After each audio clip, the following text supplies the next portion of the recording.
বারান্দায়, দোকানের বাইরে, রাস্তায় দুধারে মানুষ ভিড় করে আমাকে আশীর্বাদ করেছে।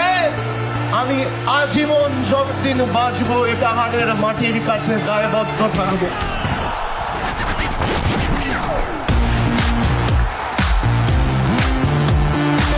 তৃণমূল কংগ্রেসের ক্ষমতা কি? ইটাহার তো ট্রেলারটা দেখালো, আগামী দিন পুরো সিনেমাটা দেখাতে হবে।